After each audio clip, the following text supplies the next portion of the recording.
Guys, we will start the show very shortly. Batman and Robin today. Batman is looking quite dapper. Got a fresh cut. Looking like a guy who's looking sharp right here. Looking like a trendsetter, Straight out of Brooks Brothers. The cut looks good. Thank you. Very good. I like the back. How it was like tapered in the back. Yeah. A little different than normal. Yeah. I tried somebody new, actually. I can tell. Tried somebody new. Yeah. I'm excited about today. I'm always excited about Batman and Robin. Right. I mean, when was the last time we did a Batman and Robin on a Friday show? The Batman and Robins, we never really truly know where they're going to go. That's what I like about it. When we have Fairchild in here and Tony O'Brien, we got to behave a little bit. Did we really? I mean, we behaved a little bit, more so than we normally do. Batman and Robin, there usually are no rules. No rules. No rules. I don't Have fun. No FCC rules either. No FCC rules. So we want to talk a couple things, right? You said you wanted to talk your thoughts on Ix. I actually have no agenda for today. This is why I love Batman and Robin days. So we'll see what the feed takes us. We can start off whatever pops into that beautiful brain between your two ears and just kind of go. We got we're streaming everywhere, guys. We welcome our friends and family and the business executives and the real estate people and the bankers and the lawyers and the folks in the game on LinkedIn. That's really made an impact on the show. That is huge, man. It's huge. It is huge with the folks that are in the business space that are there watching. Got some feedback from some folks last night about that. So a lot we're going to cover on the program today, including. Uh-oh. It looks like, boys and girls, Lee Alberson on LinkedIn. Lee, it was good to see you last night. Says, love Batman and Robin. He's the chief executive officer. How come I wasn't invited at last night? Was there a card game I missed or something? No, we played squash. Oh, well, definitely. Thank God I wasn't invited. Played squash. Lee Alberson's game is looking crisp. I sincerely mean much that, like Alberson. Himself. So, Lee, here's a topic we're going to talk about. Johnny Ornalis, good morning. He's watching on my personal Facebook page. Give the show a like and a share anywhere that you guys are watching. Hit it right now. Christopher Eagle. There you go. What's up, baby? Good to see you, C. Eagle. Second best dressed realtor. Who's number one? You're going to say you? Yeah, Keith Smith said he's number one, C. Eagle. You know what, you guys, I think I got a clear-cut top five. And two of the top five are at Yes Realty Partners. Oh. I'm still sticking with Christopher Eagle's number one.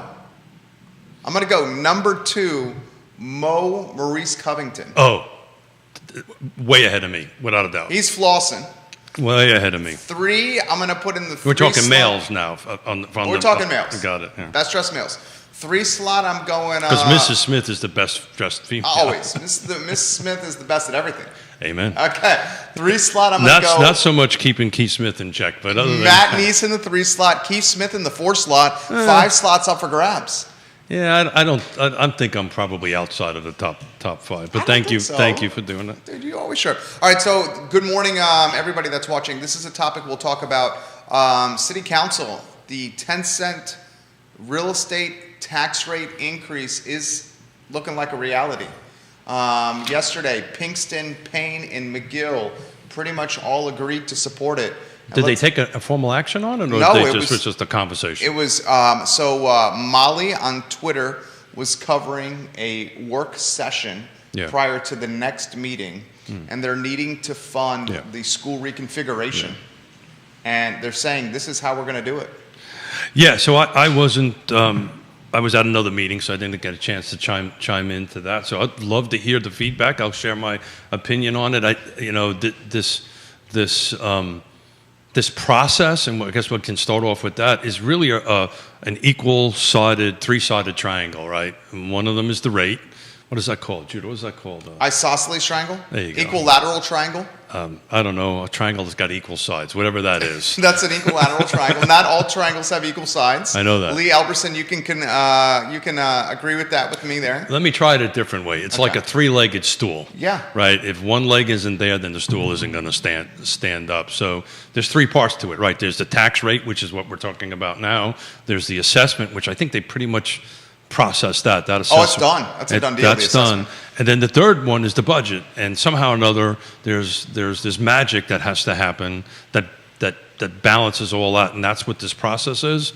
I'm super excited to hear that this is being talked about. I'm super excited to hear that there's debate going on this. This is a good thing. This is what should happen. Lee Elberson has a question for you. We'll start the program here momentarily.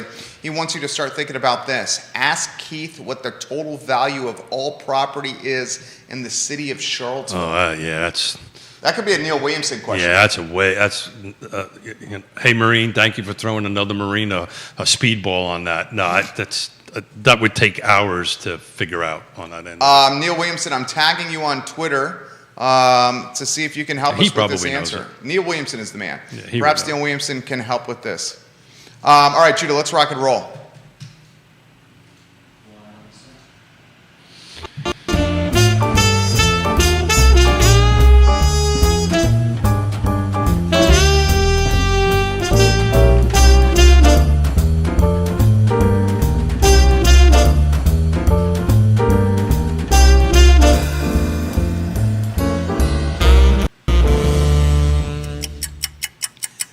Good Friday morning, guys. My name is Jerry Miller, and welcome to Real Talk, an insider's guide to real estate life and the pursuit of happiness. It's Batman and Robin Day, and this has made me so excited.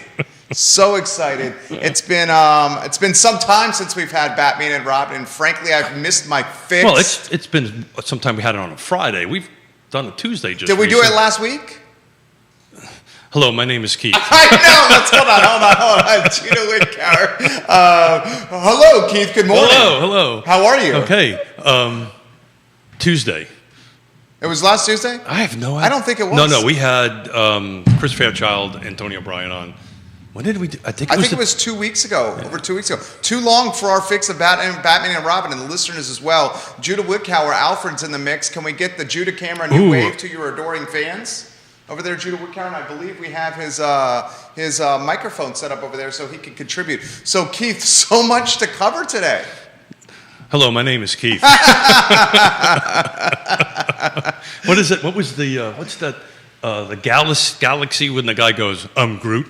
I'll just keep on doing this. Judah, jump in and help us out with that. This is where Judah, get the Judah cam in the mix. All right. It's Guardians of the Galaxy. Guardians of the Galaxy. I am Groot.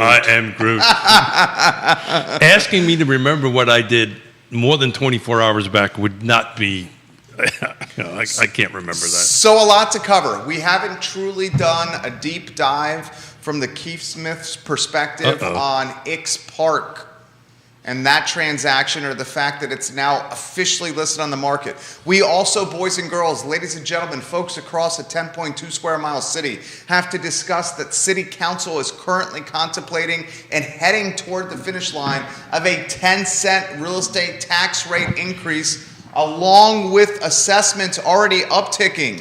Keith Smith's got some financial figures to cover here. Before we do that, why don't we plug Shenandoah Joe's and Dave Fafara? Yeah, man.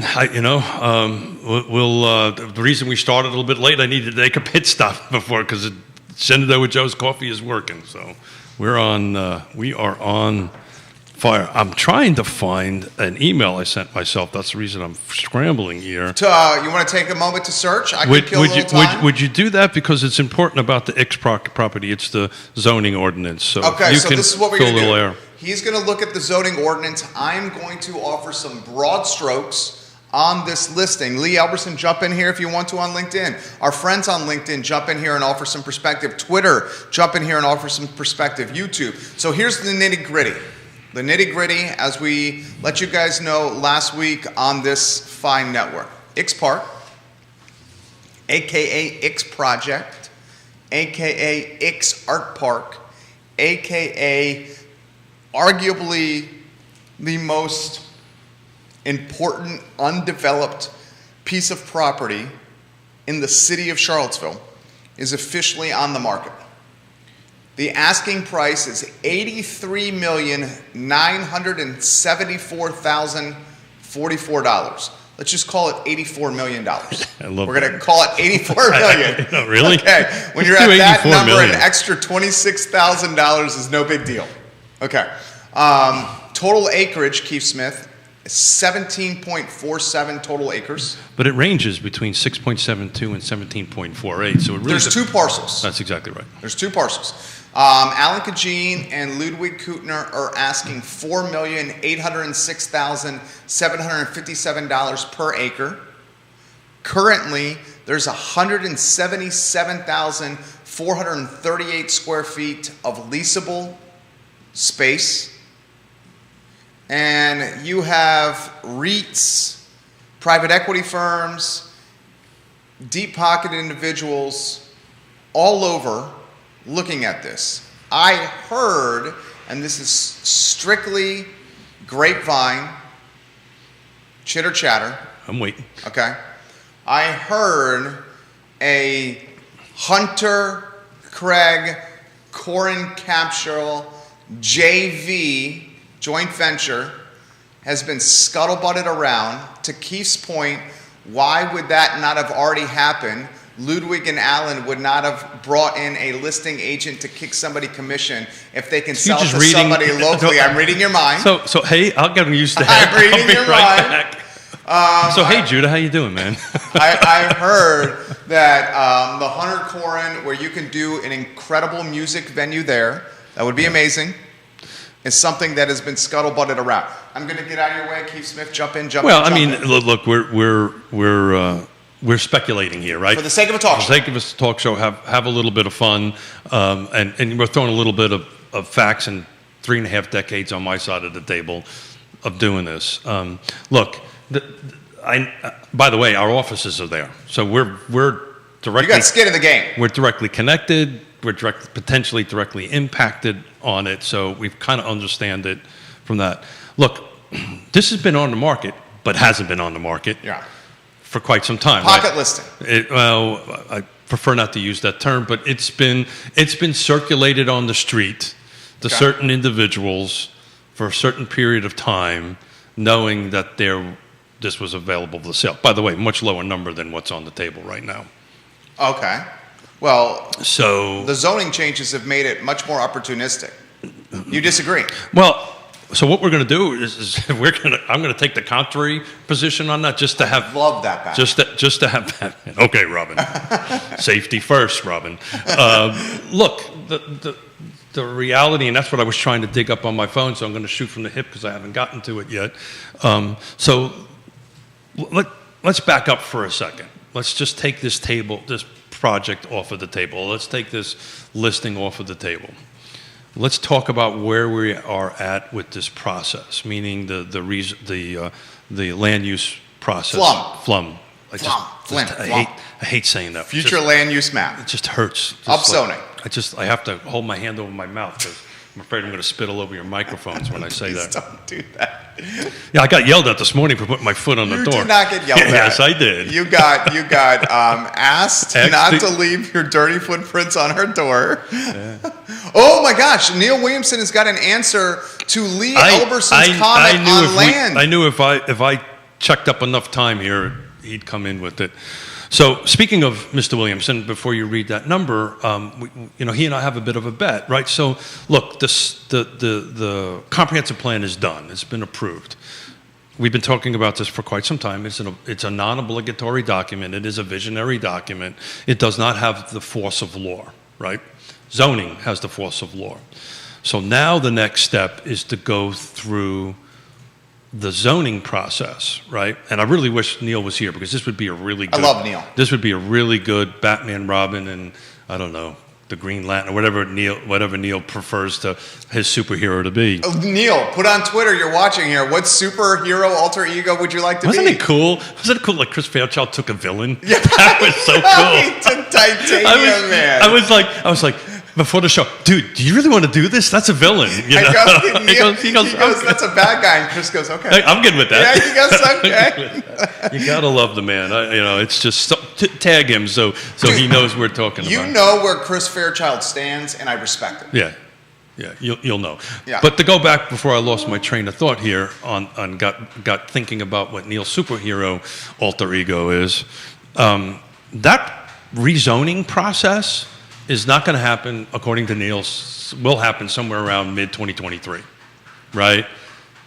I bet them it won't, just because I want to have fun and I like to lose. So on that end of it. Then once that's done, then whoever's going to own this piece of property is going to take a look at it and then go through that process, right? So let's talk about what that means, right? So that process, let me back up for a second. So this reworking of the zoning ordinance is, everything's on the table. It could be something as simple as what they call a zoning text amendment for a DE zoning. So that parcel is DE, downtown extended.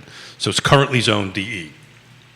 So what the city could do is say, okay, these parcels DE, they're not DE anymore, they're A, B, C, D, F, G, whatever new zoning that they come up with that feels that meets that criteria. That's one potential option. The second potential option, and Neil, correct me if I'm wrong here, man, is they could take the DE and just do a zoning text amendment. In other words, and say, okay, we're just adding some more by right uses in it, some different criteria that's listed in the DE zoning. The third thing they can do is they can say, okay, we're leaving everything alone, but what we're going to do is add an SUP, special use permit, condition to the zoning. And I hope I'm not geeking out here, man. No, keep going, dude. We love when you geek out. On that, which is an interesting thing, if they go that path, even though it's not being rezoned, it's really a rezoning action when they go through an SUP. We learned this the other day on Tuesday. The real main difference from an applicant's perspective between a rezoning and an SUP under current state law, a SUP, the jurisdiction, the elected officials can put conditions on it. They can say, we want you to plant the grass upside down, whatever. Zoning, they can't. That the state has taken away the ability for jurisdictions to say, Mr. Miller, I want you to proffer that you will plant the grass upside down. That is taken off the table. Right, wrong, or indifferent, it is where we're at. So there's a lot of work that has to be done. Okay. And I don't know if I'm getting where you want to be. I'm with you. Viewers are with you. We have smart listenership. Where you want to be. So I guess what I'm trying to get out, and then there has to be a site plan process that goes through, which could take. So anything that's going to happen there, even if a buyer walks in today, is years down the road. I think we know that. Some people that I'm talking to thinking, oh my God, it's going to change right away. Well, I think we know that, and I think we also know that another thing that we have to acknowledge is a lot of active leases at IX. Okay, those leases got to be honored.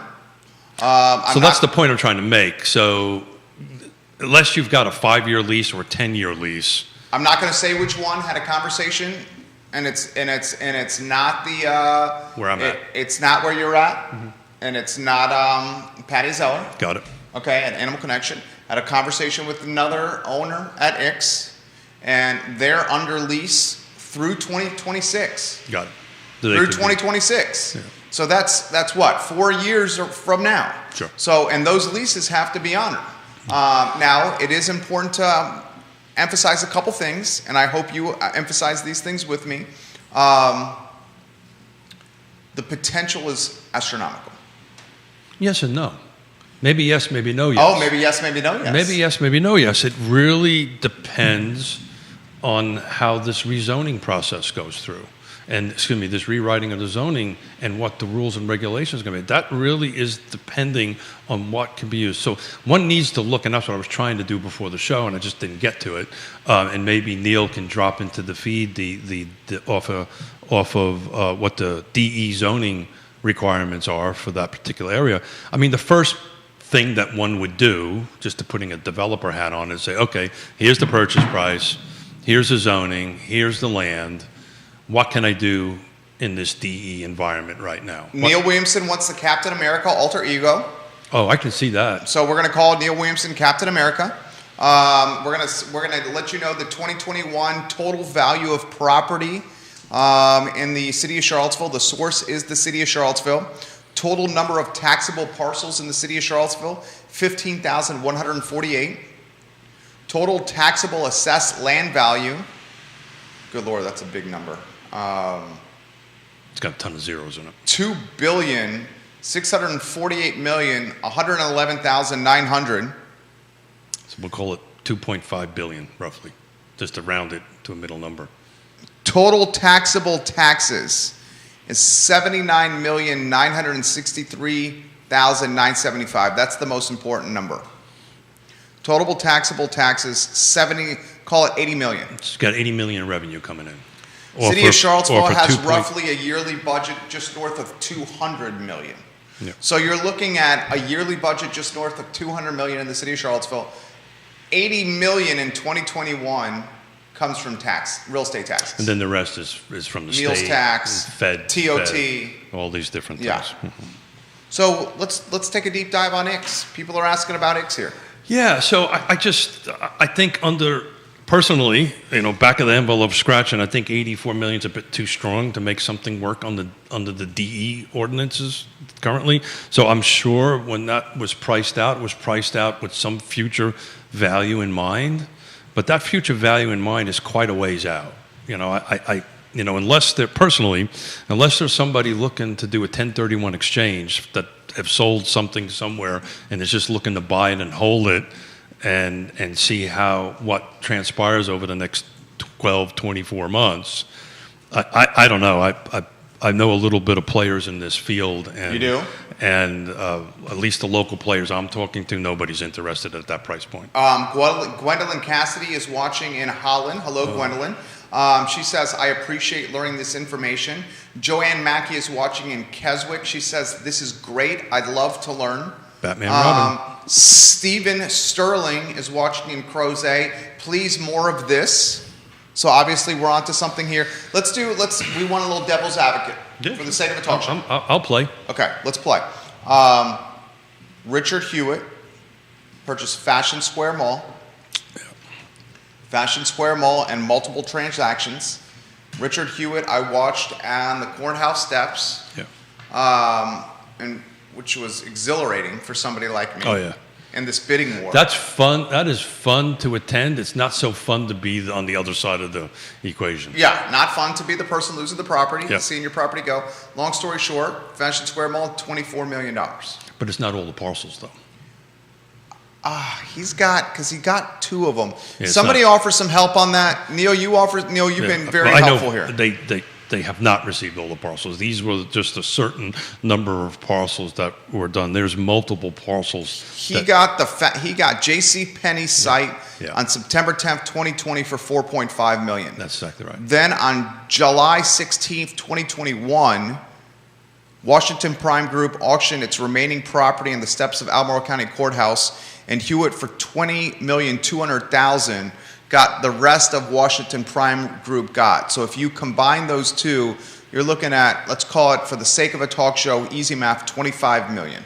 But it's Let's not round it up. all the parcels that comprise what we call Fashion Scare. Fashion Scare. Fashion Scare.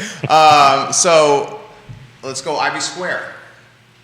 Well, let's stay on that. So that conversation comes up all the time. Well, how come we're not doing anything with it? And part of it is there's missing parcels that need to be connected before something could be done with that. Neil might correct me if I'm wrong, but I'm pretty sure that I'm right. I think Neil will correct us if we're wrong. I know that. Ivy Square Shopping Center was purchased by an entity associated with the UVA Foundation. Sure. That purchase, and I'm doing some quick Googling right now, $20 million, Sure. UVA Foundation, for 2.77 acres. Got it. So when UVA, and I know a little bit about this, so when UVA Foundation buys something, it's really a buy and hold scenario, right? So they're interested in buy and hold, and I'm pretty sure UVA has no intentions to redevelop it. This parcel is different. I may be wrong, but and I've been wrong probably more times than I've been right. That's not true. Well, my betting history will tell you that. Oh yeah, you've lost a couple prop bets. But I do. Those are prop bets. Yeah. Those are shoot from the hip bets. Well, when you think about it through, you're rarely wrong. Correct. Yeah. So my crystal ball, which we didn't break out yet today for the show, I don't see where UVA would step in and buy this.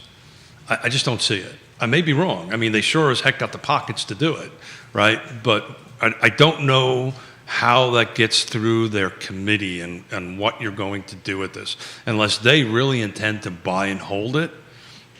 Generally, when UVA goes in to buy and hold properties, it's just been my limited experience with that, is with their intention to grow the university at some point, right? So, for instance, the data science building, which I believe, just broke ground on Ivy Road the other day, right? So that was bought at some point in time with the intent to grow the university. And who knows, maybe somebody's thinking, hey, let's buy this to grow the university closer to downtown. I don't know. If I was a bet man, I'd probably say that's not going to happen. I think you're more looking towards somebody that's a little like a national firm. Well, let's put this in perspective, and let's do a quick Google search, guys. Shops at Stonefield. Shops at Stonefield were purchased by a private equity firm outside the Big Apple. That's correct, yeah. The shops at Stonefield are not locally owned. I'll see if I can do a little find on who owns the shops at Stonefield. But location matters. Right, location matters. We talk about this all the time. It's the 5 things. It's the same on commercial as it is with residential. That I could see. That's on a corridor. That kind of made sense what they're trying to do there. If you're thinking somebody's going to buy X Park and make a Stonefield. I'm not saying that. Yeah. Okay. I found the article. I'll post this in the comment section of my personal Facebook page and on Twitter and LinkedIn here. A New York-based company. This is from December 28, 2016. A New York-based company has taken over a Charlottesville shopping center. O'Connor Capital Partners has purchased the shops at Stonefield. A company is privately owned, independent real estate investment, development, and management firm. Do we have a price tag on here in the article? We do not have a price tag. I'll see if I can recon through text message. So if I had a crystal ball on this end of it, that almost makes sense, right? Well, look, a lot of equity firms are moving properties around all the time. They could potentially move something around or sell something before and have a little bit of residual left over looking for a 1031 exchange. That I see as a path forward.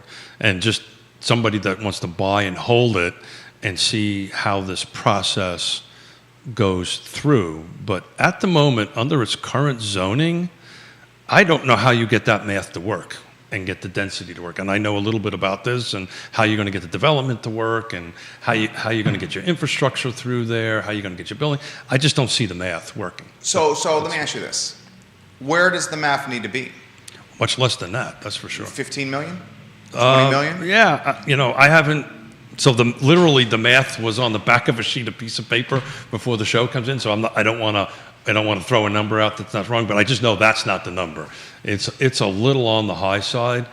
I will tell you though, if the city changes the zoning in some way, then that number makes sense. So look, I may be wrong, but I think this was and very, very, very smartly done by, I might add. Thrown out there. Ludwig and Allen? Very smart. Okay, explain to me why. Well, because of what we're doing right now. We're talking about it, right? They're getting interest. It's freaking genius, right? Just throw it out there, get a little traction, see how things are going. It's genius. I just don't think that number is the number. Okay, let me ask you a follow-up question. Do you think they're legitimately interested in selling the property? Second follow-up question is this. Somebody walks and gives them $84 million. They're going to say, hell yeah, let's do it. Well, look, it requires them to say yes, too. And look, just to put a little clarity to this, this is the way this path works. If Keith, Jerry, and Judah, I'll help you negotiate it, gets $84 million, and we want to say, okay, we're going to buy this. This thing is going to be under a substantially long study period. Oh my gosh. Right. Dude, it would be months and months and months. And can you imagine the community engagement over a property like this on both sides? That's not what I'm talking about. So this is the three of whoever, Mickey Mouse, is going to want to negotiate to buy this. This will go, what'll happen is we'll walk in, we'll do an LOI, letter of intent, and we say, okay, here's our terms and conditions, this is what we're going to work, and before we move forward, we internally want to do a 6-month study period, a 9-month study period. Somebody is going to spend a ton of time and money to study this before it even goes deep into a contract process and or closes. Does that make sense? Absolutely. So it won't go out to the public. This will be an internal, whoever's looking to purchase this will do all commercial transactions go that way. There's generally a study period in it. Justine Montgomery is watching. Is it Maine? No. New Hampshire. Well, she was in Vermont, but she may be up in New Hampshire. I saw her post. She says, I hope that the important city history of the Ix property isn't completely lost going forward. So she can speak because she is a Ix by marriage. You're 100% right. This is an interesting proposal that was thrown out there. I just think there's a lot of runway and a lot of work that's going to go on before this even goes anywhere. She's in Vermont. She's in Vermont right now. But she just recently was in New Hampshire. I saw her on a post. Welcome Vermont and Holland to the program. Yes, the country Holland. Gwendolyn, we love when you participate in the show. All right, so let's do this. I'm going to put this in very layman's terms. We got a city that is landlocked. Sure.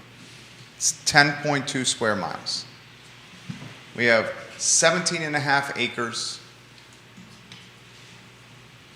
a quarter mile to half a mile. Maybe not that. How far do you think it is from the downtown mall? X to here? Quarter mile? I walk it every day. It's a half a mile. It's a half mile. Literally a half a mile. Okay. From this studio to my office is a half a mile. So you've got 17 and a half acres, a half mile off the downtown mall. We got a city that has no more land for housing.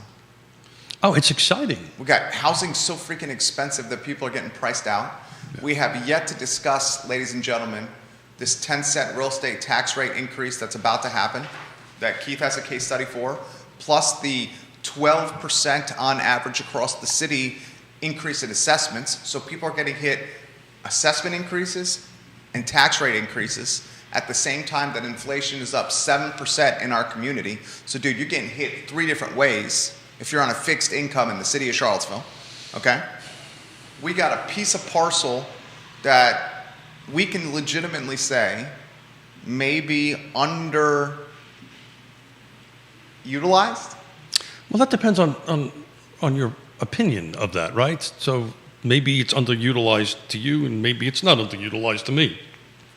Excuse me. I'm not saying that's the case on that end of it, but it is, from where we're sitting, the largest parcel of property available to do something with. By far. Correct. Yeah. What's the second? Oh God, I don't think there is one. Well, it would be down by the train station. Would be the city yard. I think is the second largest parcel that I can think of off the top of my head. But I'm talking like 17 acres. There's not that many parcels that are available within that. So as you were speaking, here's my interesting takeaway from this. And this going live actually may have done everybody a little bit of a favor. And why is that?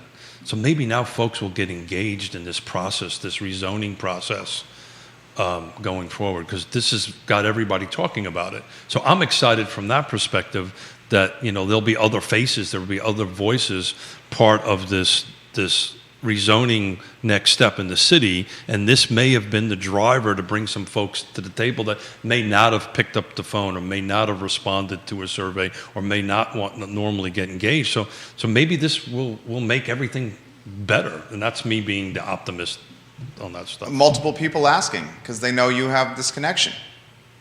Would the Manning Henry Group be interested in Ix project? I don't know for a fact, but if I was a betting man, I'd say probably not. Okay. Because they've done some special things. They've done some special things. I just don't think you can get, these are really smart people that know how to do math. I don't think that they'll figure the math doesn't work out pretty quickly. Okay. Follow-up question.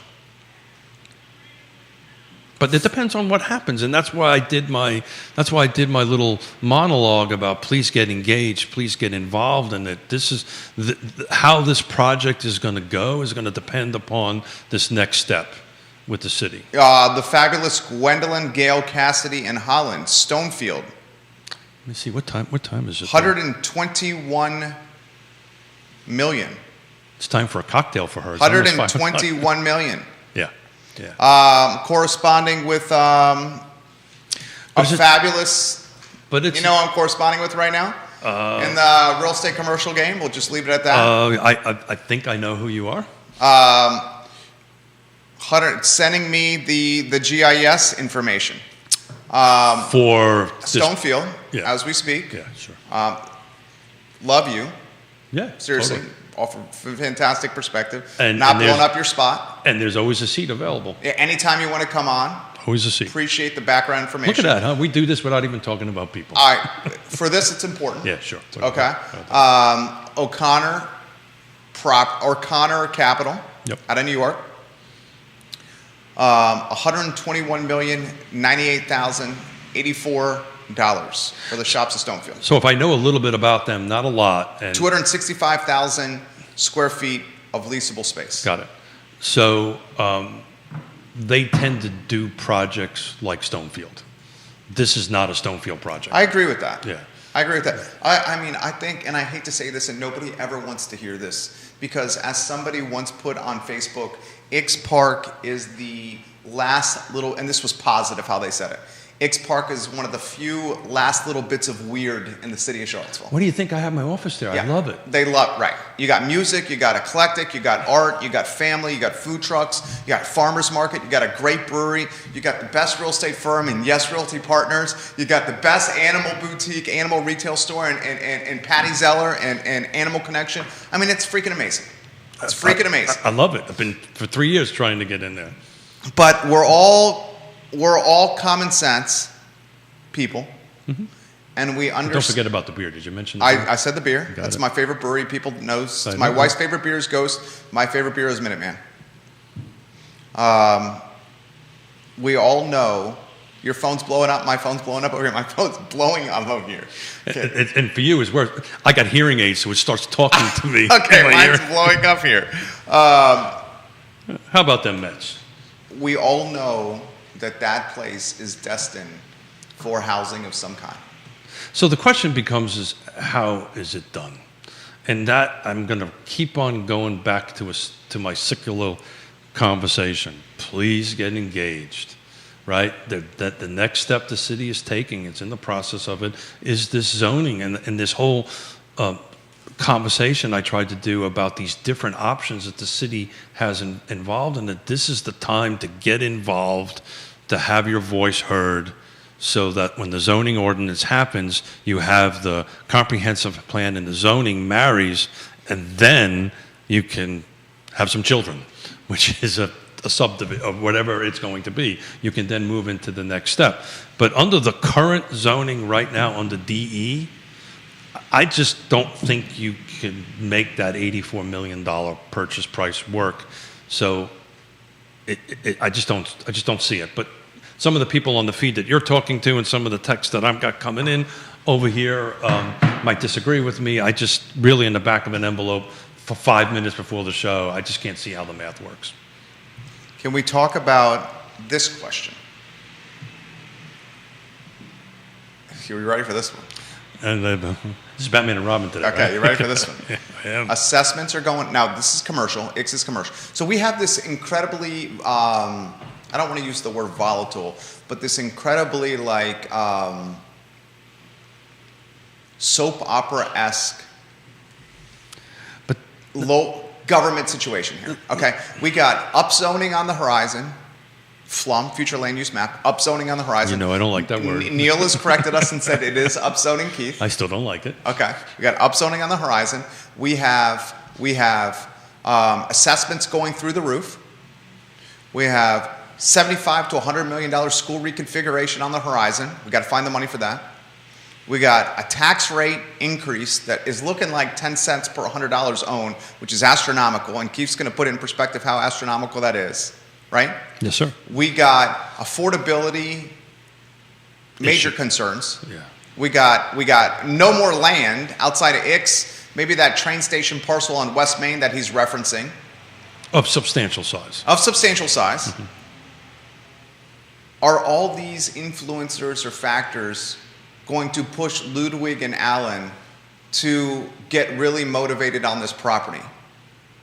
So look, we're trying to have a conversation with we're not in the room with their decision-making process, right? We don't know what their ultimate decision is to do. All we know is we see what's out there on the public space. You know, my suspicion is if somebody offers them what they're asking for with reasonable terms and conditions, it's out there for a reason. They're going to move forward for whatever business decisions that they decided to make to go ahead and do that. As you were talking, I was just thinking about Justine's comment, and I was thinking back. I remember you probably weren't in Charlottesville at that time. Were you here when the pavilion wasn't a pavilion? It was just a grass field at the end of the. I was here. What year was that? I've been here 22 years. It was like, yeah, you might have been. It was like somewhere in the late '80s and the early '90s, and it was the same vibe that had downtown, right, down at X Park.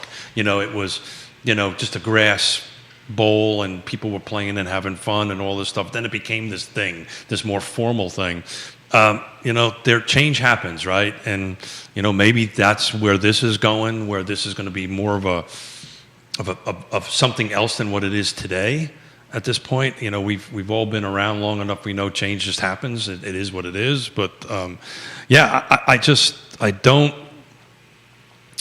think under the current zoning with the current purchase price, I can't see where this is going. Okay. So this is important to emphasize.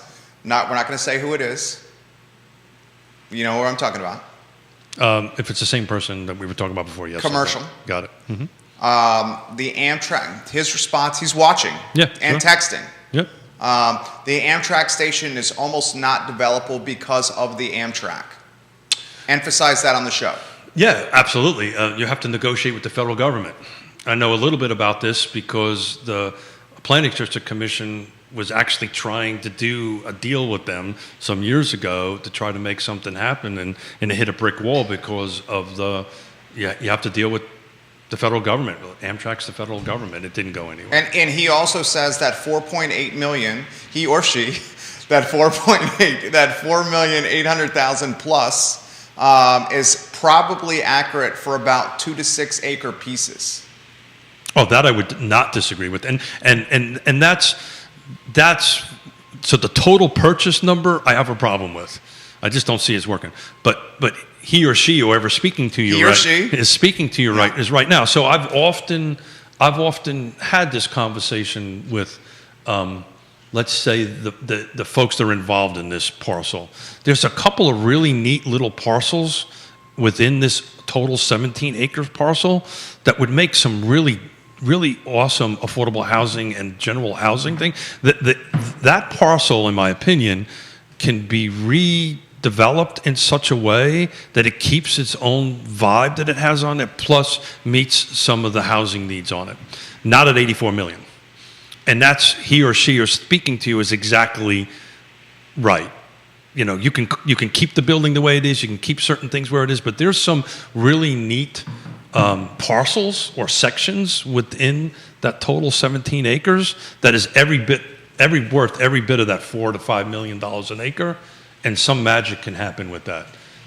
But that's not the way this is listed. The way this is listed, it's the whole shooting match. If it was, hey, we're just gonna. But Ludwig and Allen, wouldn't they be better served chopping it up into digestible parcels at a higher margin and making more money?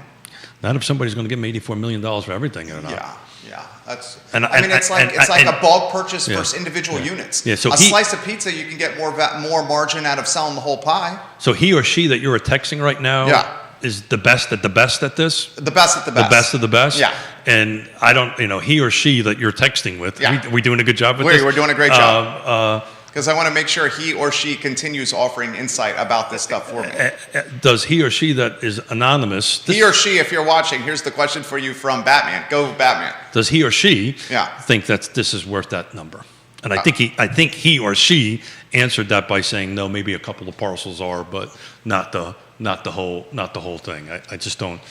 that individual there's nobody better at what we're talking about. Surely way better than I'll ever be. The bubbles are showing up on the phone right now. Yeah, way better than I ever will be. On the response is parcels, yes. Yeah. More bubbles coming on the phone right now. Yeah. So he or she and I are on the same page. So that's in my overall no. Yeah, got it. Yeah. So, and he or she would know this better.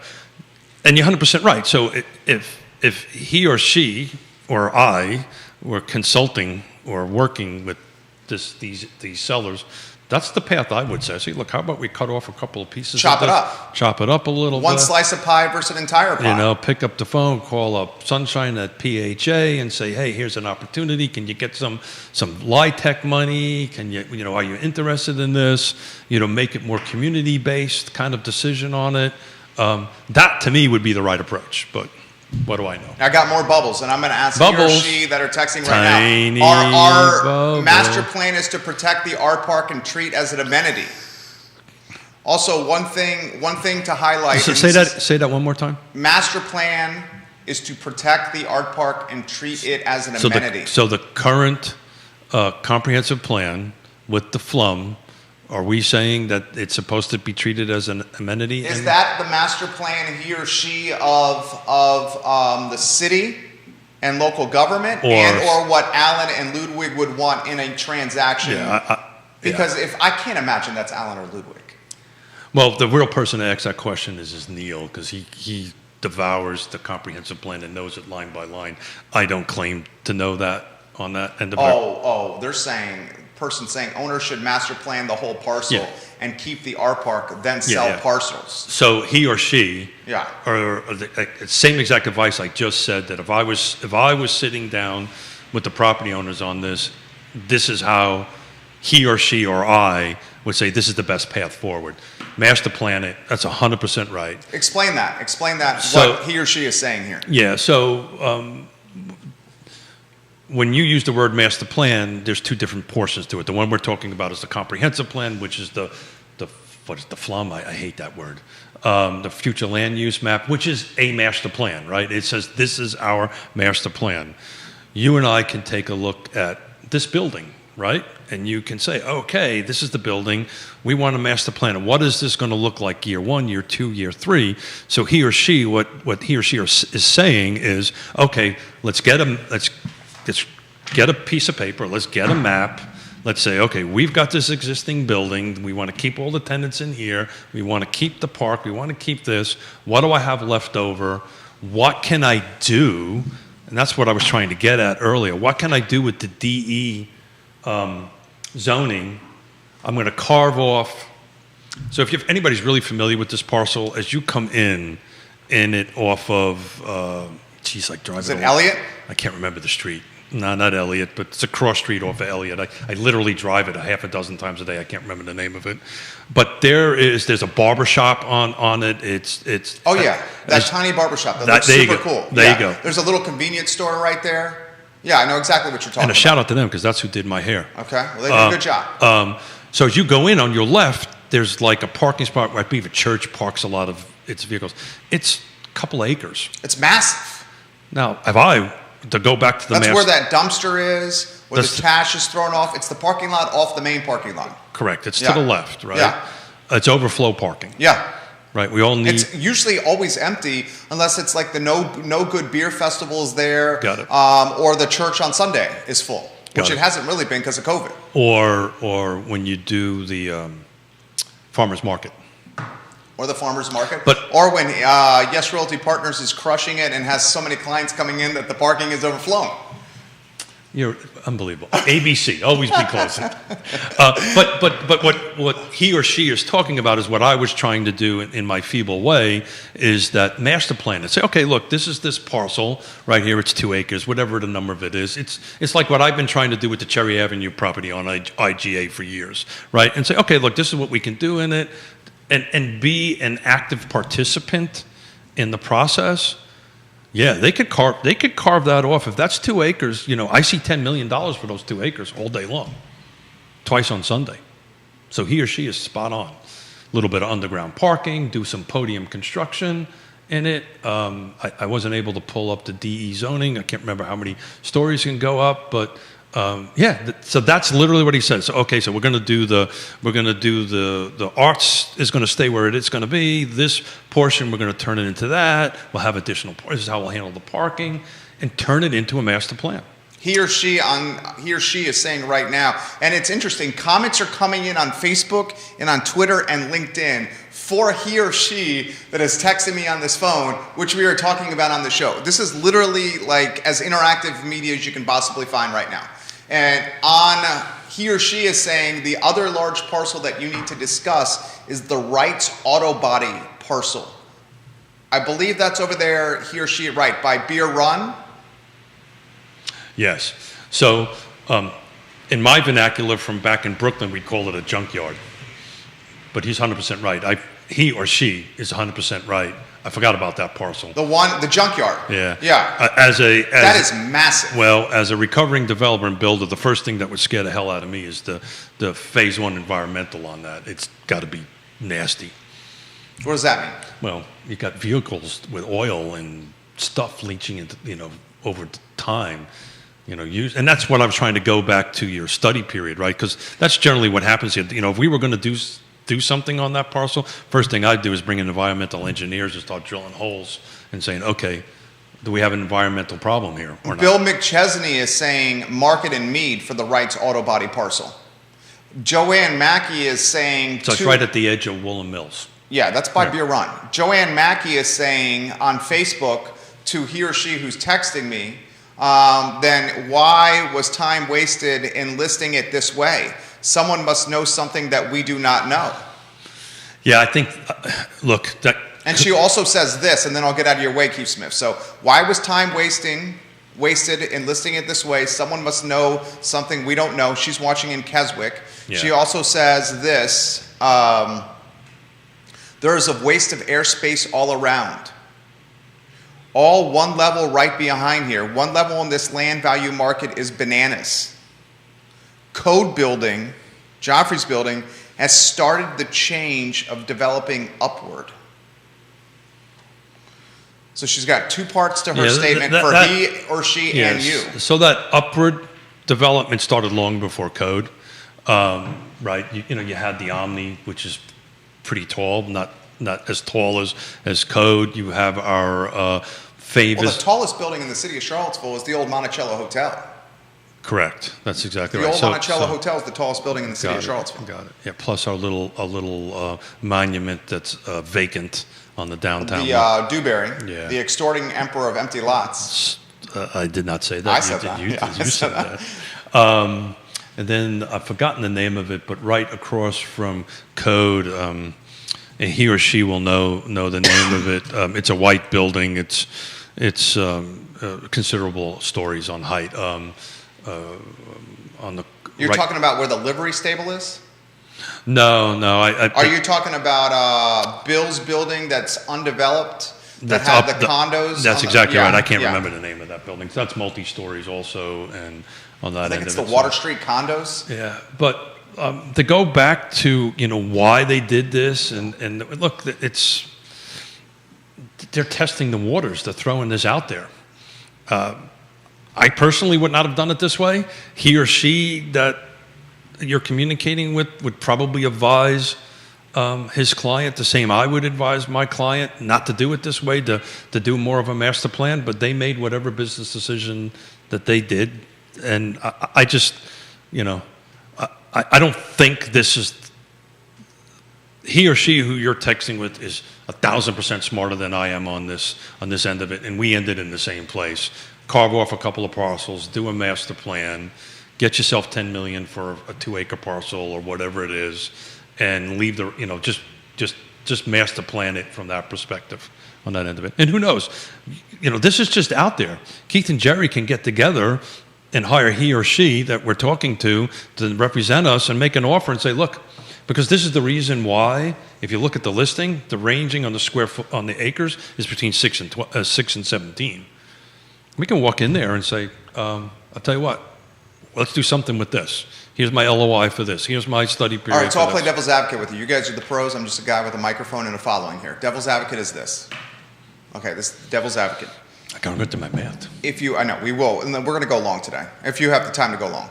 I mean, it's freaking on fire right here. The problem was just You're out of coffee? No, it's what it does to my bladder. Oh, you're saying you have to hit the head. Yes, the man has to hit the head. Lonnie, we're going to get to your comment here. Lonnie Murray. So to be sure, I do have a hard stop at 12. Okay. Lonnie says, I wonder if there could be a RCRA/EPA grant for that site that you guys are talking about. So we're back to rights, the junkyard. Yeah, I would imagine that. Yeah. So here's, and that is a strong possibility, but somebody first has to spend the money to do the study. Then the study tells us what's going on. Then you start looking at options, right? So somebody has to walk in. Somebody has to walk. So not only is this $84 million, but somebody has to spend tons of money to do study work during the study period. They're gonna, before they even purchase it. People are offering you advice on the feed of how to urinate quickly and still host a talk show. No, you're not doing that. You're not doing that, dude. Put that cup back on the table. No, I'm getting to that certain age, so maybe Put that cup back maybe. on the table. Huh? What was that? Put that cup on the table. I'm not doing that. All right. Is somebody suggesting depends? This is the question. No, but we're not going to do the cup under the table in the studio. So somebody's suggesting depends. Okay, so here's the he or she. Thank you. Yeah, dude, for real. I actually said thank you. Thank you. Yeah, I want to say thank you publicly. Thank you. Thank you for your contribution.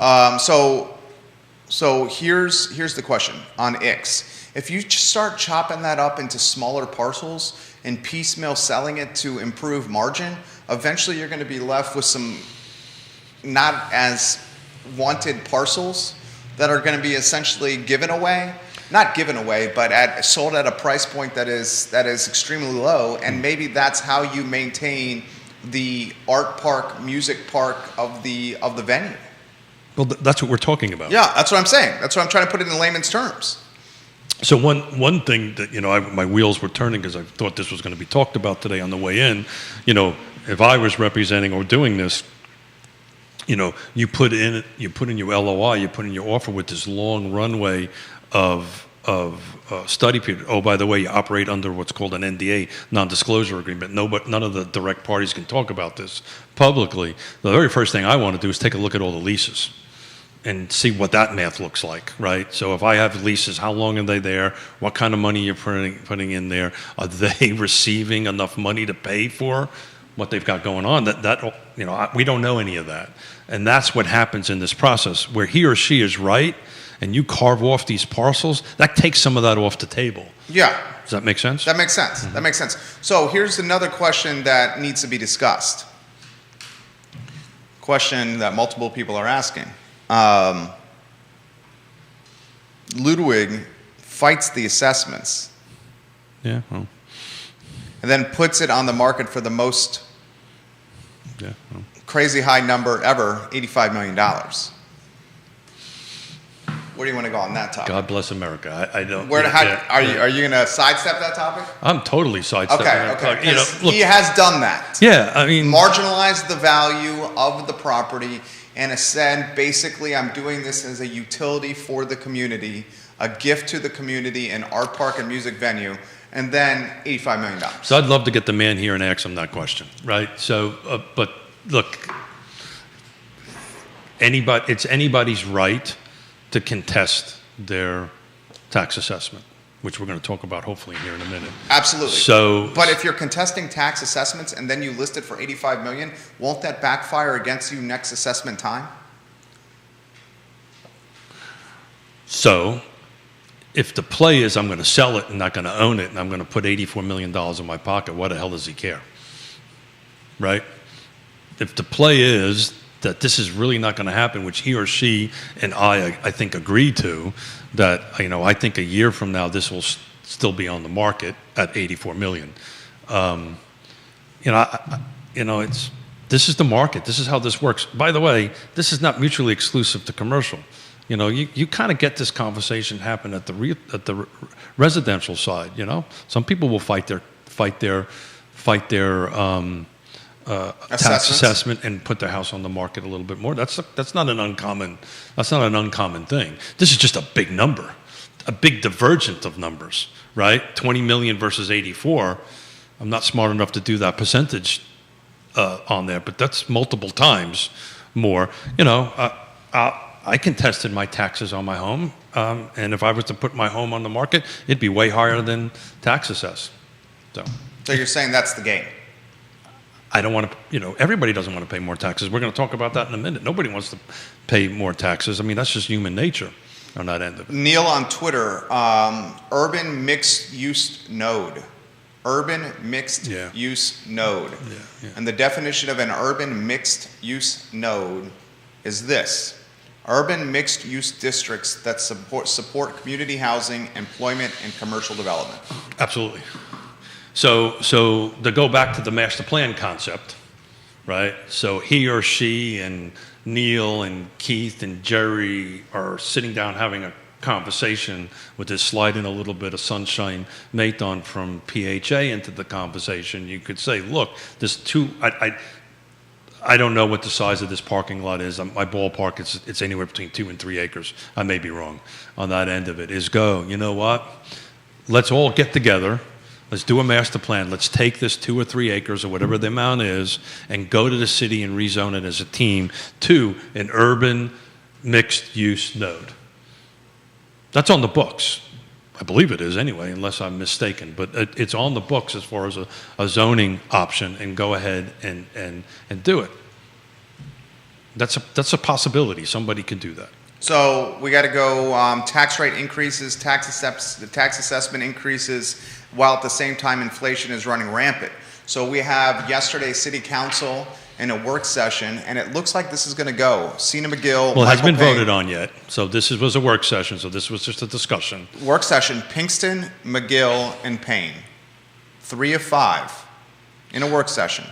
That was covered by Molly, Socialist Dogma, on Twitter, who covers all the stuff. Sure. I mean, she's as engaged as anyone. Absolutely. Literally live tweets every freaking meeting. It's pretty amazing dedication. Her and Neil do the same thing. Yeah. She, in a work session, which she was covering,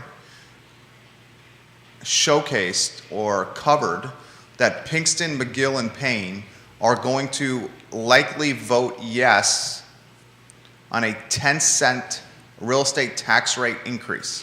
So I've been doing this a long time, right? So all this is, and Neil, please back me up here. All this is a work session. This is a discussion. When it comes up, I've seen votes at the time for the rate, for that number to go back and forth. So what's going on here, just to put a little context to it, prior to the public meeting for the tax rate, it has to be advertised. They have to advertise and say, you know, that there's a tax rate, and it goes out. There's a public, as part of the sunshine laws, as part of the process here, that it'll go out to be advertised. This is the rate.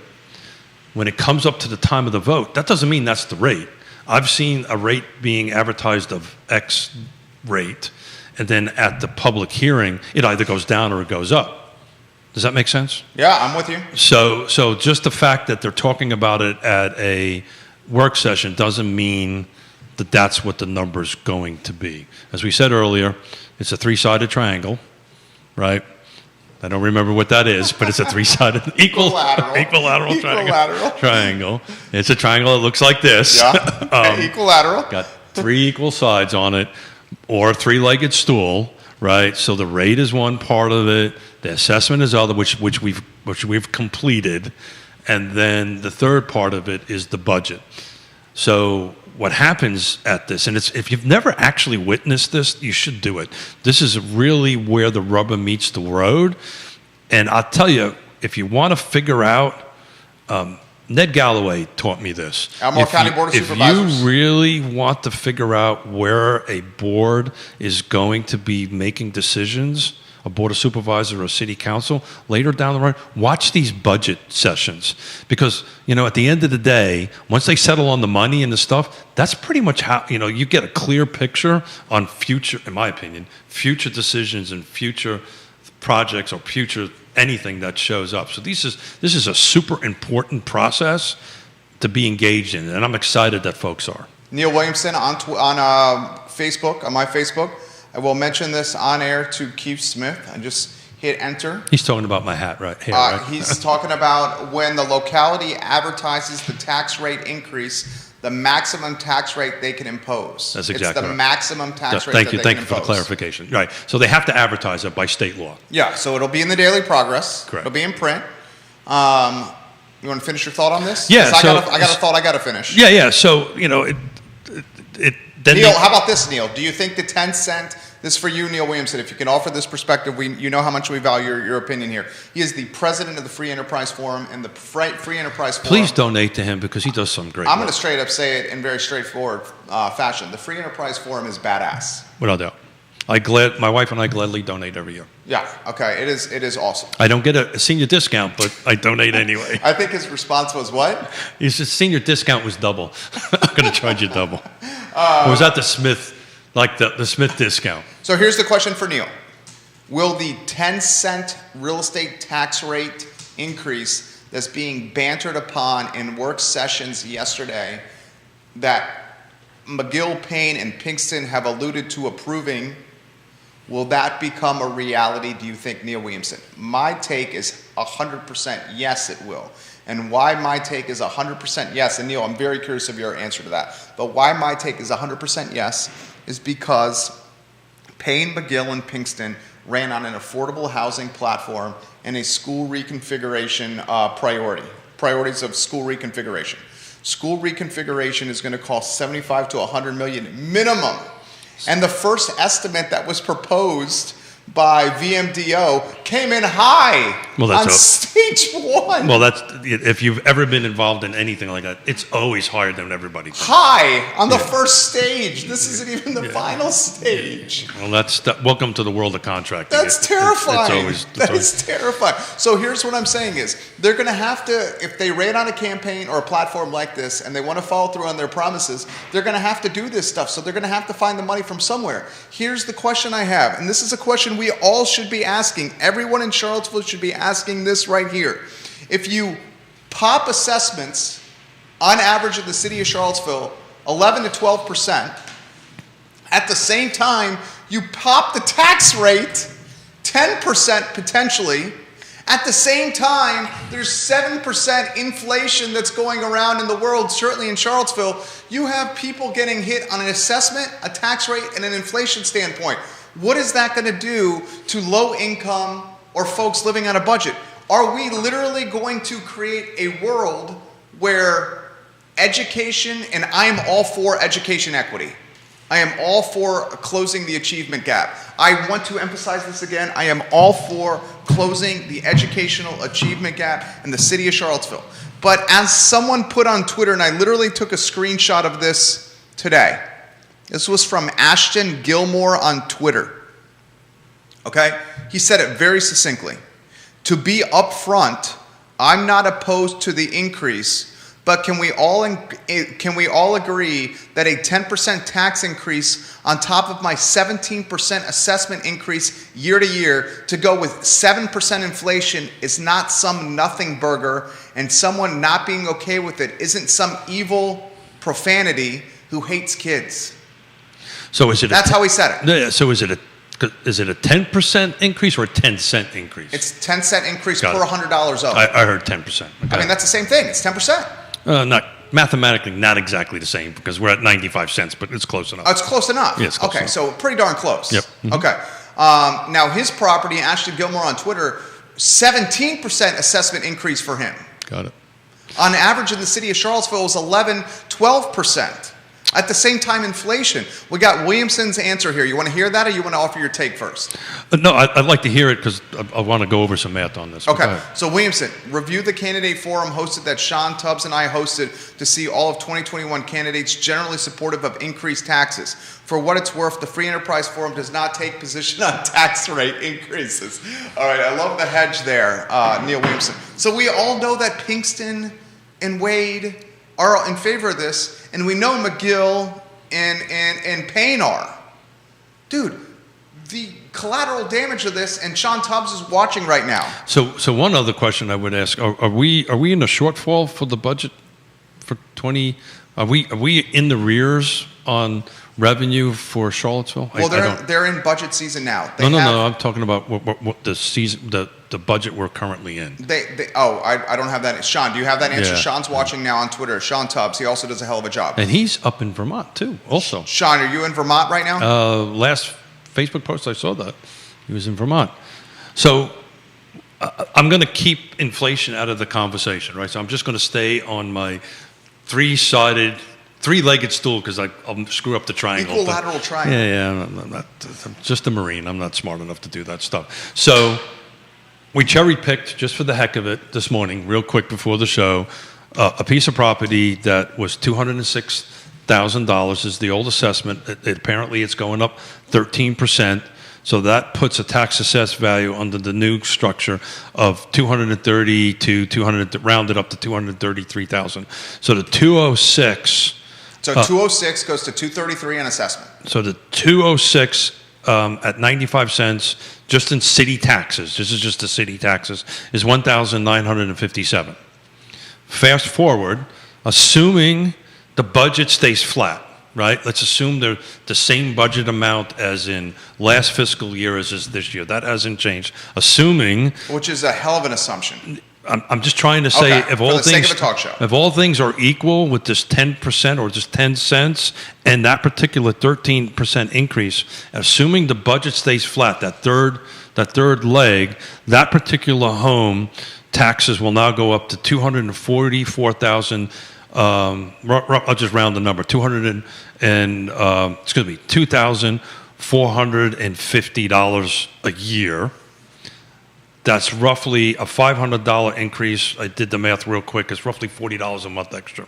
If everything stays equal on the budget, 10 cents comes in, 13% on that particular piece of property goes up. That individual is going to pay roughly $40 plus or minus after all this shakes out per month extra. That's a lot.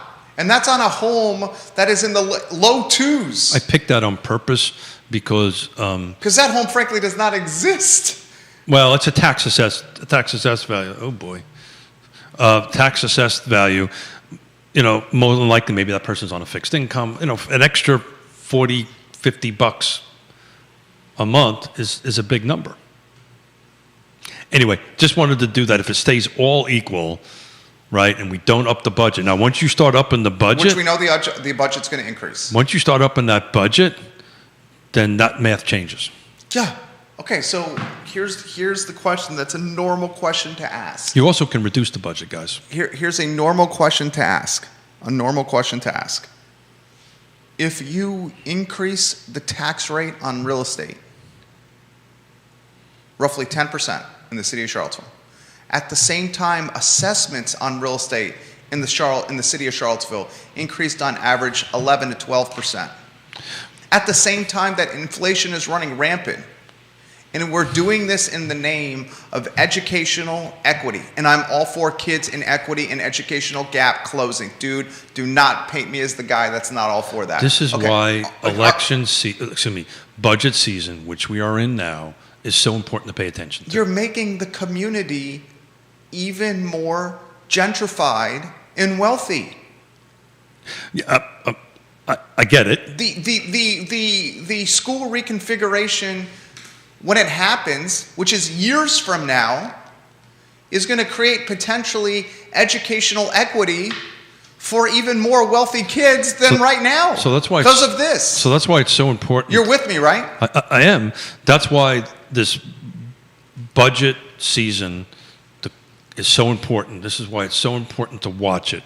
So schools, all this other items, that's what's called a CIP budget, which is baked into the overall budget, right? So what they'll do is they'll carve out of the yearly budget certain amount of money. They're obviously, for school configurations, whatever, they're going to be seeking grants from the feds, grant from the state. So it's not all going to land on the local taxpayer, right? There are other sources of revenue that they're going to. You have, if anyone read the Daily Progress today, I would very much encourage you to read this. The Daily Progress today, the Charlottesville City School Board, is going to pay 20 G's, 20,000 smackaroos to hire a lobbying firm to push for a sales tax increase with Richmond.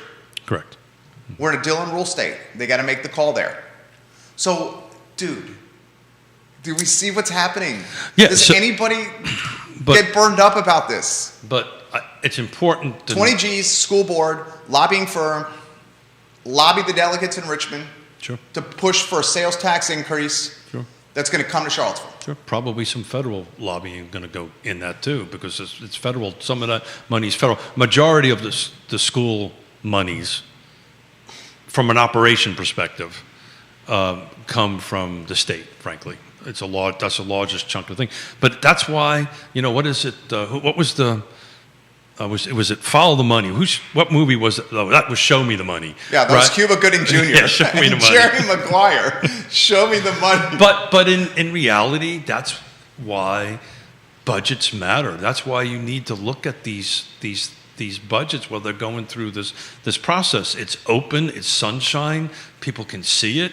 Neil will sure as hell tear it apart on that end of it, and some other folks will go in and do that. You have to look at what they allocated for different areas. Joanne Mackey, you're making this better today. What is your solution then? This is a challenge as old as time. Thank How you. do we pay civil servants, taxes? What is your solution? And where are they going to live? What is your solution? I've offered solutions. Sports tourism, regional sports tournaments that drive tourist dollars to the area. Tax the tourists. Tax the people looking to come here and spend money, not the residents. Yeah. Action plan for Biscuit Run Park. Monetize Ix at a clip that's currently not being monetized. There's ample opportunity here. So these things, like any other business, any other challenge, requires a little bit of outside of the box thinking. Yeah. And some of what you listed may or not be great ideas, but these conversations need to be had, and these inputs need to be put into it. How can we do that? I'm going to be a broken record. Whoever just said that, please join the budget session meetings. Go to the work sessions. Chime in your, virtually, whatever you can do. Chime in on your opinion that we need to come up with different solutions. My home county, Fulvana County, since 1987, and Neil will correct me, but I believe we're around 97% of our tax base, maybe a little bit less, maybe 96, 95, is from residential rooftops. Our residential rooftops are paying for our budget, right? We a perfect balance would be like 30% would come from what you're outlining, commercial, meals, whatever other sources of revenue that they can pull from other than rooftops on that end of it. Find incremental tax sources. Yeah, sure. I mean, and Brittany Gray, Jerry, I agree, tax the tourists, and she emphasizes this will destroy the middle class. I can't argue with that at all, but we've got to come up with different solutions, because if we on Action plan Biscuit Run Park. if we take Sports tourism. If we take a $200,000, roughly, I'm just rounding numbers. If we take a $200,000 home in the city of Charlottesville, it's assessed right now, and add another $40 to $50 a month to it, it's going to price people out. They're just like my parents. We talked about this on Tuesday out in Fulvana County. The taxes are going up so much. They can't. They're on a fixed income. They're 80 years old. They're not making any more money, right? They can't go out and say, 40 or 50 bucks is a huge deal for them. That is a huge deal. The 40 or 50 bucks a month is what? Their grocery bill for a week? Well, you haven't seen my father eat, but anyway. But no, it might cut into his beer bet. But it's $50 a month. It's a big deal. It's a big deal to anybody. Yeah. 50 bucks a month is a tank of gas. But that's exactly right. So that's where this inflation conversation it's comes a tank in. of gas. Yeah. So somebody like my parents, he's a retired New York City fireman. He's on a fixed pension. It's not a big dollar amount on that end of it, and $50 makes a difference. Extra gas it's just making it difficult for them to stay in the community they've been in for almost 30 years. Steve Harvey, chime in on the feed here. And you got elected officials in both Albemarle and Charlottesville watching, along with he, she. You know? He or she. That's texting. Steve says Charlottesville desperately needs independent candidates running on fiscally rational platforms. The city and county's math never adds up. It's a systematic failure. Well, to quote Neil Williamson, elections always matter. Contested elections are always better on that end of it. And, I'm honored that all these folks are watching us and listening to the conversation that we're doing. But yeah, we need to come together on this, right? And elections matter and opinions matter. But I'll tell you, I'm a pretty active guy in meetings and stuff like that.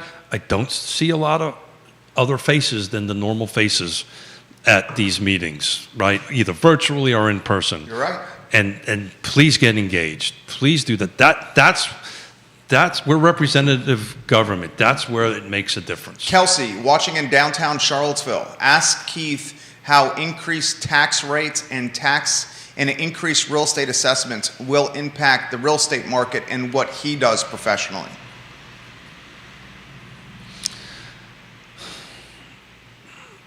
That's a really good question, and my answer is going to sound a little callous. It's the buyer pool is so deep. An extra $50 at the $200K price point. We should consider it. Well, the point is, let's point this out: that $206,000 house is not selling at $206. It's selling at three and a quarter, $300,000 to $400,000. Right. On that end of it. Your point is this, and I don't want to speak for you, so I'm going to get out of your way. Your point is this: it's just going to become an even richer 10.2 square miles. That's what your point is. Well, correct. Diversity matters. Diversity matters all the way across the board. Diversity matters in price points. Diversity matters in housing. If we want to talk about housing for all, we need other options available that we're currently not getting.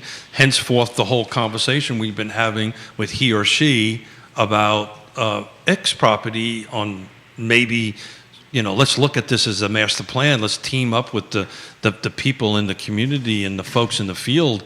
It's the reason I chair the Regional Housing Partnership, and it's the reason I put in so much of my time to bring these people together and have a conversation. I'm not adding too much to the conversation. I'm just putting the right people in the room to have that's adding a lot to the conversation. To have a conversation. How about Lonnie Murray in Crozet?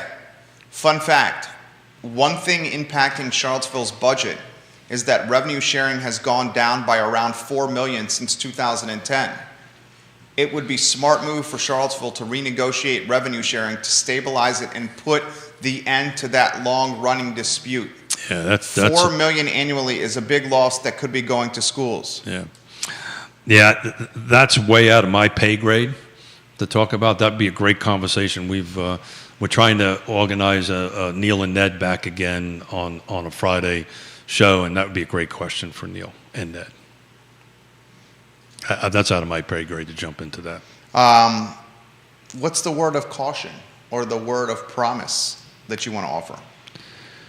I'm going to stay away from caution because I'm just a positive guy. I just think this conversation we're having, what we're doing here on the network, what we're broadcasting out to everybody, if it can drive eyeballs and ears to get involved, to me, that's a good thing. The community needs to get engaged. It needs not to be the same faces, Keith, Neil, Jerry. There needs to be new faces at the table to have these discussions so we can move forward in a bigger picture. To me, I think that's a good thing. The conversation that we're having right now is nothing but good. Keith, so much. Look, this is great. I love this. I love what we do every day. Well, almost every day. 4 days a week. Me too. I love it too. On the show, I love the engagements going back and forth. I love the phone calls I get later on. Hey, either positive or negative.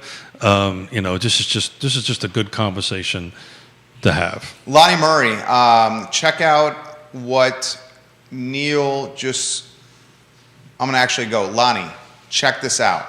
I put it on Twitter. Neil just tweeted it on Twitter. So this job is challenging in what I'm doing here, and then I'm managing these social platforms.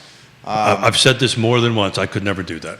The 2017 report on revenue sharing on Twitter, Lonnie Murray, which I just retweeted and responded to. It's crazy times, man. And by crazy, I don't mean crazy in a negative way. By crazy, I mean in a way where it's just like... But this is nothing new, Jerry. It is. The numbers are just bigger than they've ever been before. I get that it's nothing new, but I get also at the same time that the community has, and you've been here since 1987. I've only been here since 2000. So I'm 22 years. You are 35. You got more tenure than I do. Oh, thank you. I thought I was almost 60, but maybe. You're a millennial at heart. You have more tenure in this community than I do. I've 22 years here, and in those 22 years, I've never seen the community more engaged. Okay, I'll give you engaged. Part of that social media.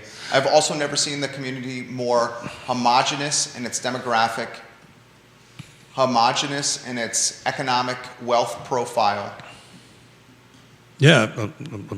Okay, there is, you walk in Charlottesville, yeah. And I want anyone to ask themselves, where's the diversity in demographic? Sure.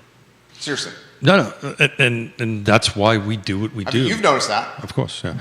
That's the reason we do what we do, the reason why we put these microphones in front of our faces, these cameras in front of our faces, and as you remind me, that lives on forever. It does live on forever. On a regular basis, you remind me of that. And rightly so thank you for doing that. But it's funny, as you were saying that, I was thinking about, late 80s, early 90s, and what we're doing right now in this platform we're doing it in this social media that we're doing in it, used for the good, which is what we're talking about here, is a pretty awesome thing, right? 10 years ago, right, this wasn't happening 10 years ago. And if this property came online 10 years ago, or if this tax debate came on 10 years ago, it's a small group of people that are having this faces at the table. It was even smaller back then, that there was only a small group of, frankly, folks that were moving the ball one way or the other. So please take advantage of the ability, particularly now with this whole Zoomtown concept that we have out there. And we haven't even asked ourselves this, and we talked about this on another show. And I understand we're up against a hard stop here. I got 15 more minutes. Okay. If Albemarle my bladder might not, but I get that. Don't use that cup.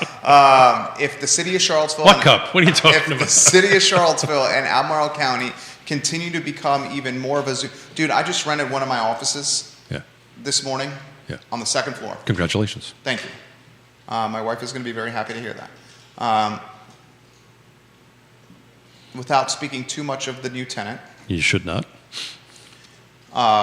He works, I'm choosing my words carefully. He works for Ernst & Young. So he doesn't need a physical location somewhere. Dude is working for bosses in Atlanta. Sure. Doing his work through Ting on the second floor of the Macklin. Sure. Yeah. Look, collecting bank. Yeah. Living in Charlottesville with a wife and 2 kids. Which brings me back to our conversation we had with Chris and Tony about Fluvanna County. I really think, we were talking about how Fluvanna grew, and my comment was, 1968 and 69, when they built, I think it ended in around 70, but those 3 years that they physically built Lake Monticello and physically built 4,500 lots, we were going to be where we are today.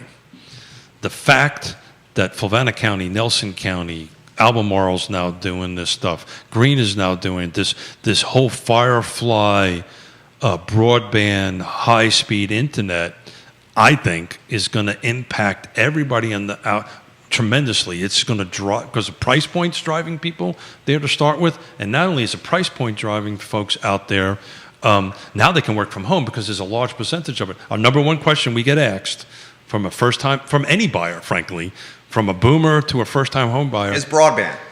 Not just does it have internet, the speed. Very specific. That was the number one question he asked me up there. Yeah. What is the speed? What's and my then upload? I showed him it's fiber and Ting, and he's like, let's go. What's my upload? What's my download? He checked it. He busted it out and checked Sure. it. So here, the We've reason, done that. We've done that in. in homes. In homes, yeah. So the reason I bring this up to you is what happens when the Zoom town, Charlottesville and Albemarle County are so incredible to live, and what happens when this Zoom town situation gains even more momentum, and there's less businesses that are in the city of Charlottesville, and more of those businesses are out of market, but people living in this area, and the taxes that come from businesses set up in the city of Charlottesville goes down. What is the jurisdiction going to do? They're going to tax real estate even more. Is Neil still watching? You see what I'm saying? Is Neil still on? Neil is still on. So I didn't bring it with me to the table, which was the Charlottesville Association of Realtors fourth quarter report. But if you go ahead and Google it and pull it up, the only jurisdiction that went down quarter over quarter was Charlottesville. It actually went down. It went down, I think, in the number of sales or something like that, and also price. The ones that went up were some of the outside jurisdictions, such as Fulvana and stuff like that. So to go back to the question about how all this can impact the market, it's not, personally, we're very blessed. We are, This isn't fake IKEA anymore. This is actual wood. Yeah. Well, actually, it's laminate, but we won't tell anybody. Is this laminate? This is laminate. You got wood on the side. Okay. This is this is laminate. Underneath that is fiberboard. But this is wood. This is actually oak right on the side. I'm not over gonna. here. Do you like the table?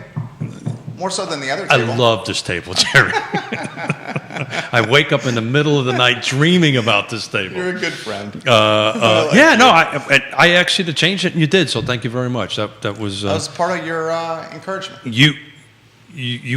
I will do a little shout out to you. It's amazing how each month you grow what we do every day. Thank you. We put time into it, and we do that to. We do this because we know how important this is, and we enjoy engaging with you.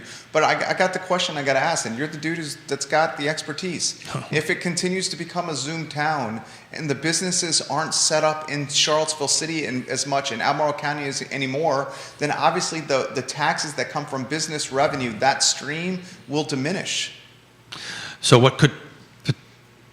we're blessed because we work in such a wide area, and we're not dependent on one market over another. We're just super blessed. We go where our clients want us to go, Real estate and guys. where Realtors. where our clients need to go, and help them achieve their goals and dreams and aspirations as far as real estate is concerned. I'm really super interested, and I'm going to track them for our next conversations, where the trend is going in Charlottesville. If we're continually decreasing in sales, the volume of sales in Charlottesville and other areas of pickup, this is this trend. It could be a trend that people are moving out of the city. Look, we've had this conversation 101 times. Is Mrs. Smith watching? I do not know if she's watching. Got it. Yona, are you watching Yona Smith? Fabulous Yona Smith? Yeah. So Mrs. Smith wants to sell where we are and to move into Charlottesville. That's what she wants to do. Me, not so much. I like my 2 acres. I like my toys. You love Charlottesville. I know that, but the point I'm trying to make is, I live in Fulvana County, Lake Monticello. To get here to my office on the X, 18 minutes. Sometimes a little more, sometimes a little less, but roughly that's not a huge drive. Right? It's not a huge time suck. It's actually, I love it because I get to make phone calls and think and plan our day. Yona and I always drive in together if we can. We talk business for the 18 minutes, or I FaceTime my granddaughter for breakfast as Mrs. Smith is driving and I'm talking to her. So, I think if we start increasing prices in here, to your point, it's just going to continue this rubber band effect going out. Did I? You did. Okay. You did. And I would expect that the amount of transactions in the city of Charlottesville and Albemarle County year over year are going to start going down. I think that's going to also be globally in 2022 100%. because of the lack of And I think it's going to be inventory. counterbalanced for people in your space by price point per inventory going up. So you are going to be doing less transactions, making potentially the same amount of money or more, because the average transaction you're going to do, as you know, is going to be more expensive, and you guys are commissioned on sales numbers. Sure. Okay. So it's going to be the quintessential work smart, not hard. Yeah. Okay. I mean that's just business, right? That's how one should run their business. And hopefully. the knock on that we all know is affordability, Oh, yeah. diversity, and eclectic thought And it's in the community. I and many other realtors.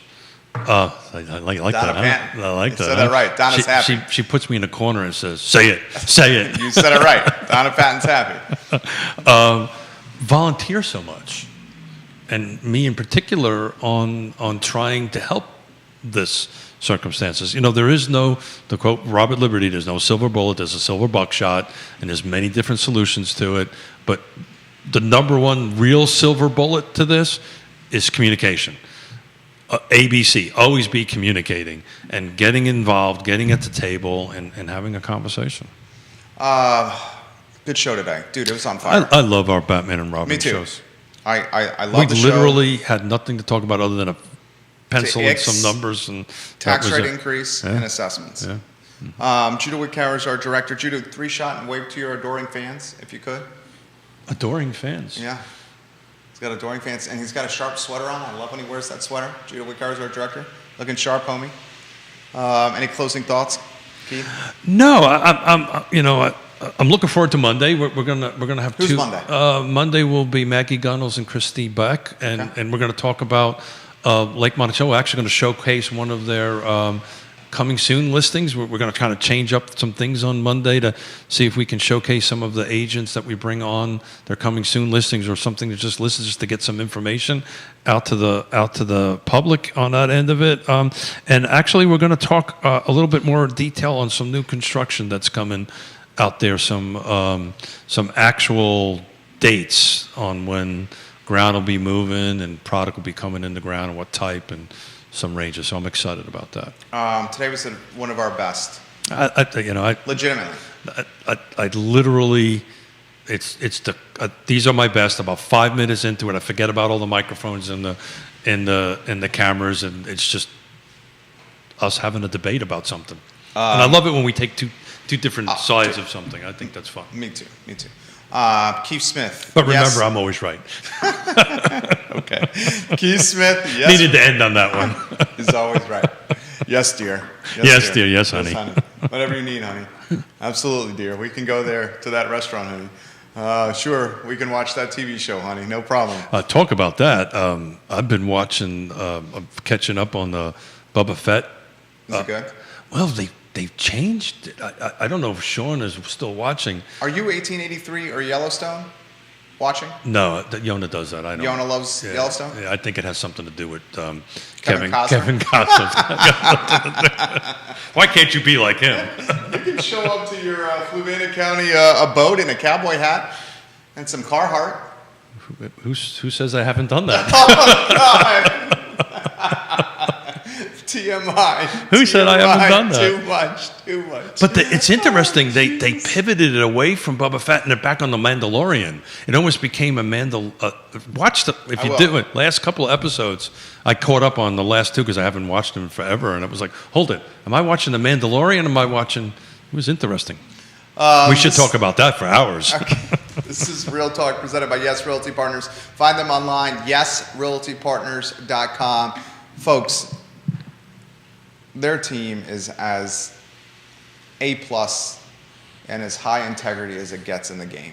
YesRealtyPartners.com. Judah, Keith, I'm Jerry. Thank you kindly for joining us. You guys have a good one. Take care. Thank you, everybody. Bravo. I had fun.